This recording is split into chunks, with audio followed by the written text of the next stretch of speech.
So let's have a look at leave. Leave is probably one of the most important things that we can teach our dogs. And the earlier we can start teaching it, the better, because it saves your remote controllers being pinched, your shoes from being pinched, things getting snuffled up off the floor that shouldn't be, and obviously expensive vet bills coming from that, so we want to keep that from happening. When your guests come into the house, you can say the word leave, and the word leave actually means leave that alone, look at me. Okay, so that's the kind of behaviours that we're going to be looking for. So there are a couple of ways that we can formally teach it, and when we're formally teaching it, don't be too tempted to use the word elsewhere, because your dog will not know what to do. So when we're formally teaching, we're in a place of little distraction, our dog is very close to us, and we're trying to get the connection with the behaviour and the word. So once we've got that connection between the behaviour and the word, then we can start bringing it into the outside world. We can start taking it into other rooms of the house, into the garden, and put it into out of walks. So when you're going out for your walks, clip on your lead, go outside, walk up and down, maybe a little bit heel work, and then break it up with the basic behaviours that you're working on with your dog. So it could be sit, down, stand, you're gonna do it, good cow. It could be those behaviours, or it could be leave, or it could be recall. Whatever you're working with your dog on, you can take into the outside world once you have practiced inside. So many people say, but my dog will do it when they're at home. And it's like, yes, excellent, well done, that is step one. And then take it into the outside world. Work around different distractions, and don't forget that stage as well. And then the reason why we teach you in this manner is so if you're struggling to get your dog to do it when you're out and about, then you just revert back to these behaviours, back to these training methods, and then your dog will be able to do that and follow through with that so much easier, because you are doing the correct thing. That's what it's about. It's what you're doing to help your dog choose the correct behaviour at the time, right? So to work on leave in those two formal ways, when we think about the word, leave means leave it alone, you're never going to have it, it's not yours, look at me and you get something better. Yeah, so we want to convince our dogs that by leaving them alone, they get something great from ourselves. Okay, and in order to do that, we're going to have two treats in our hands pretty much all the time. You can have a dry kibble in one hand because it's less appealing, and then you can have a yummy treat in the other hand, or you can just have the same treats throughout. Either way. So what I'm going to do to start with is have the treat available by popping my hand out like this. I'm not going to say the word just yet. I'm literally just going to pop the treat out and close it off. When she goes for it, I close it off. When she leaves it alone and looks at me, yes, good girl, she gets a treat from this hand, okay? Yes, good girl. And I'll take this away and I'll try again.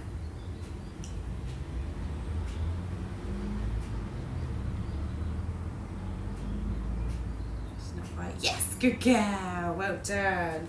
And when you're doing this with your puppies, it could look a little bit messy. So your puppy might be clawing at your hand, they might be nibbling on your hand, so make sure your digits are all tucked away and they're not going to get anything from it. And keep your arm still, because if I move my arm, then my dog is going to move with it, right? So if I'm moving, she's just not going to get the picture. She thinks that's what she's meant to do to get the treat, and we want her to think all she has to do is leave it alone and look at me. Okay, so again, flat palm, close it off. As soon as she leaves it alone. Yes, good girl, well done.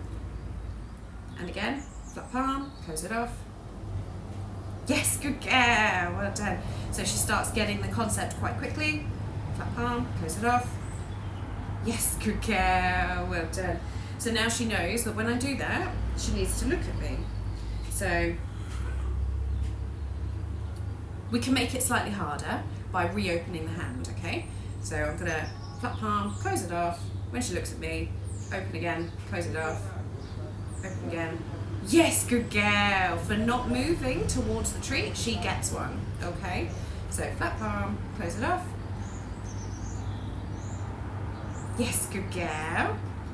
And then then if I want to do it harder, flat palm, close it off. Yes, good girl, well done. So when she's doing it reliably for me, that's when I add the word. The word is leave, and it goes in just before you move your hand. So leave.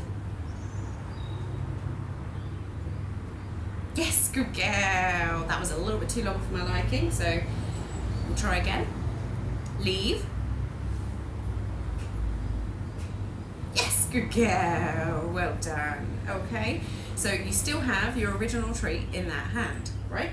The other way that we can teach it, you're going to want to make sure that your dog cannot get to this treat, because if they do, you've got to repeat yourself 30 times over to get back to the same point that you were at. So it's well within your interest to make sure that your dog does not get to this treat. You've got another one available in this hand. This one they can see, and it goes on the floor. But I'm going to hook the collar just here, or the harness perhaps, or if you have the lead on, that's fine too.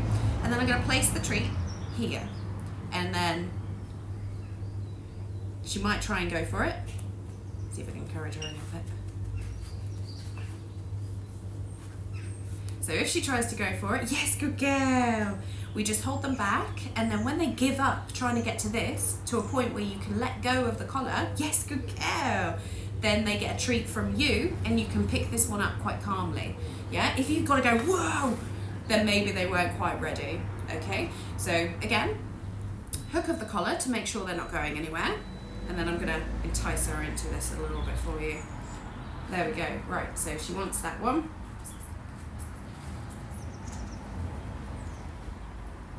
And then when she gives up, I can release the collar. Yes, good girl, well done. And pick that one up. So they never get the one on the floor. Okay, that's really, really, really important. And when they start doing that reliably, you can say leave and place the treat on the floor. Then you get a really good connection between the word and the action, because your reward is coming out quickly. Okay, then you can make it harder. So good. So you can say leave, leave, leave. Ooh, too hard.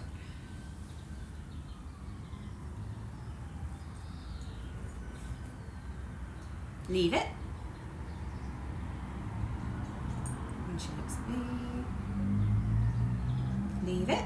Yes, good girl. Well done. And then we want to make sure they do not get to that one, so maybe she wasn't quite ready for that. Leave it. Yes, good girl. Well done. And then I can pick that one up. Till eventually you can go leave, leave. Yes, good girl. Well done. Because you said the word leave, it means they're going to get something good from you. That's all they're thinking. I'm going to get something good from mum right now. Leave. Yes, good girl, well done.